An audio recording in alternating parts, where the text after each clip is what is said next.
पाहताय प्रहार टीव्ही, सत्यमेव व्रतम।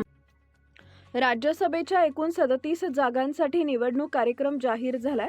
5 मार्चपर्यंत अर्ज करता येणार आहे, तर 16 मार्चपर्यंत मतदान करता येणार आहे। यामध्ये राज्यातील 7 जागांसाठी मतदान होईल।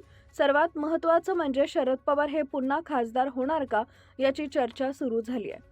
राज्यसभेच्या 37 जागांसाठी निवडणूक कार्यक्रम जाहीर करण्यात आलाय। यामध्ये 7 जागा या महाराष्ट्रातील आहेत।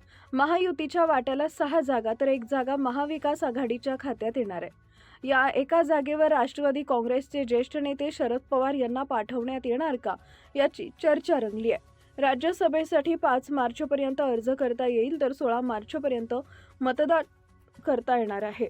सध्याच्या खासदारांचा कार्यकाळ हा येत्या 2 एप्रिल रोजी संपणार आहे। महाराष्ट्रातील 7, पश्चिम बंगाल आणि बिहारमधील 5 जागांवर निवडणूक होईल। तामिळनाडूच्या 6 जागांवर निवडणूक होईल। राज्यातील फौजिया खान, उद्धव ठाकरे गटाच्या प्रियंका चतुर्वेदी, काँग्रेसच्या रजनी पाटील, भाजपचे भागवत कराड, धैर्यशील पाटील आणि रामदास आठवले यांचा कार्यकाळ संपणार आहे। सध्या महाविकास आघाडीचे 4 तर भाजप आणि आठवले मिळून 3 खासदार आहेत। हे सर्व येत्या 2 एप्रिल रोजी निवृत्त होत आहेत। राज्यसभेच्या 37 जागांसाठी 26 फेब्रुवारी रोजी नोटिफिकेशन देण्यात आलंय। 5 मार्चपर्यंत उमेदवार अर्ज भरू शकतील। 6 मार्चपर्यंत अर्ज छाननी होईल। 9 मार्च रोजीपर्यंत उमेदवारांना अर्ज मागे घेता येईल। 16 मार्च रोजी मतदान प्रक्रिया होईल। सकाळी 9 वाजल्यापासून ते संध्याकाळी 4 वाजेपर्यंत मतदान होईल, तर संध्याकाळी 5 वाजल्यापासून मतमोजणी होईल।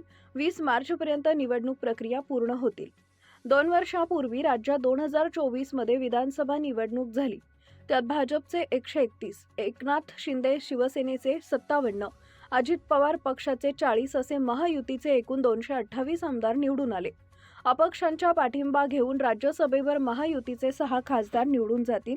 यामध्ये भाजपचे 4 तर मित्रपक्ष शिंदेसेना आणि अजितदादांच्या राष्ट्रवादीचे प्रत्येकी 1 खासदार निवडून जाईल। तर संजय राऊत यांनी काही दिवसांपूर्वी घेतलेल्या पत्रकार परिषदेत 1 जागा महाविकास आघाडी निवडून आणेल आणि त्यासाठी शरद पवार यांच्या नावाबाबत त्यांनी संकेत दिले आहेत। पण राष्ट्रवादी काँग्रेसमधून अद्याप याविषयीची अधिकृत माहिती समोर आलेली नाहीये। शरद पवार हे सध्या 85 वर्षाचे आहेत।